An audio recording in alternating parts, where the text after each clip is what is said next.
Hi everybody, this is Terry from Romans of a Texas Craft Room, and what I would like to ramble about today is this really simple Christmas card that I made for a swap that's due on November the 30th.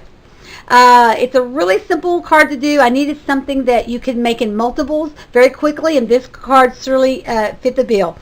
It is, first of all, I used a pre-folded card that I had already bought. It was a pre-made card. It was a 5x7 card, and on top of that I put a mat, which was straight out of a 4x6. I just tore it right out of the 4x6 mat stack and put it on the card. And then there's two cuts. This is from Elegant Edges, and the white is let's see, 4 1/4 shadow, and then the red is 4 1/4 shadow. And this is their oblong, and it works beautifully to mat cards with. And I ran this through not the Swiss dot folder, but the Civic Swiss dot folder. It's not the Cricut one, but the Sizzix one, and I glued those together, and that's what makes that. And then this right here, this cut is off of a child's ear, and it is cut at 4 inches, and I did one in the shadow and the green, and then I cut the regular. Okay, let me show you how we do this really quickly, show you how I put this card together. Like I said, this is a simple 5x7 card, and this is the mat. I just did the cheater method here. And if you watch many of my videos, you know I use the advanced craft glue. I love this stuff. Also, I have an ATG gun, and I do like to use it. I do use it, but when I'm putting mats on, I like to use the wet glue because you can move it. If you don't like where you put it, you can certainly move it around. The ATG, not so much. If I get it wrong, then I have to practically tear it out to get it. Okay, and you just sort of eyeball it till you get where you want it, and then you can just smooth it out like that.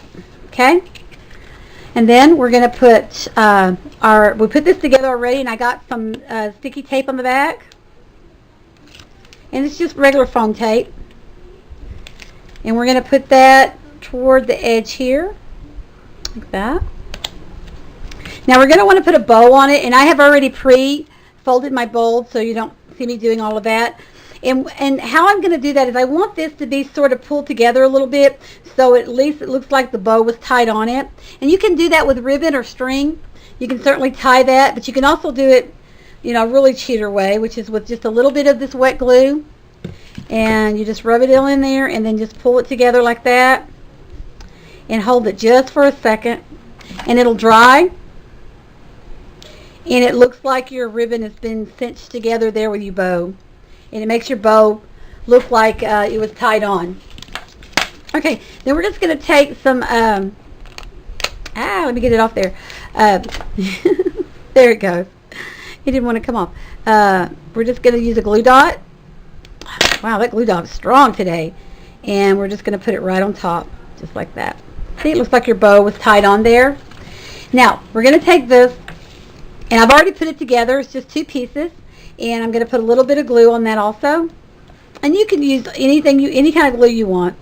This is just what I prefer, because I use this glue so much I can move it around. And if you hold it really close to the paper, you can pretty well guide that glue wherever you want it with the nozzle. Alright, then we're just going to take this and we're going to put it toward the bottom. Sort of fit in the middle. There we go. And just fit it on there like that.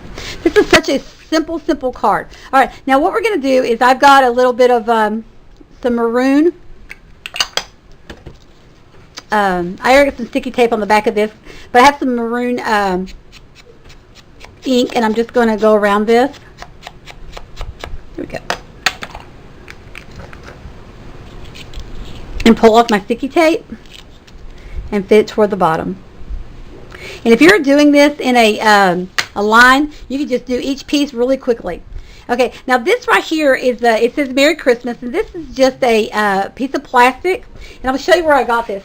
I got this, it's called the Tree for Me, and it's in the miniature tree department at Hobby Lobby. And they were $1.99. They came with 6. And they were half price, so they were only $1.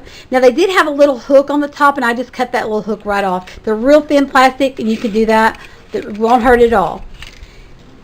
And I really liked them because they were dimensional, and they were real shiny, and I just thought they were just the right size for cards, so I bought a bunch of these.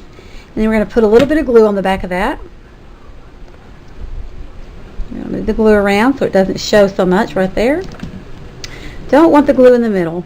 There we go. Pulled it out. Alright, and we're just going to fit it right there in the middle. Now you could certainly use a stamp for this. That would work just as fast. But I just thought that was really pretty because it was just shiny. Alright, then I have a button that I've already put my thread in. And we're also going to use just a really small one of these. Oh, there it is. Came off a little easier that time. There we go. Little glue dot. And we're going to put that right at the top. There you go. And you've got, once you get all your cuts done, like I said, there's only 2 cuts. You do them in 2 different sizes. These are 2 cuts here and 2 cuts here, 2 different sizes. Just like that, you're done. And there's your card. It's just adorable. So thank you very much for watching my video, and I hope that you have fun making your Christmas cards this year.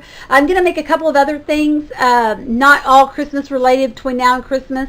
I know I've been watching a lot of blogs and looking at a lot of stuff, and everybody's doing Christmas. But I think I might do some other things that are not necessarily just Christmas. Because people do have birthdays in December, and you know, other things go on in December besides just Christmas. So I think I'm going to do some of that. Thank you very much for watching my video. I appreciate it. And you can see me over at the blog, which is ramblingsofatexascraftroom.blogspot.com. Thank you so much. Bye, guys.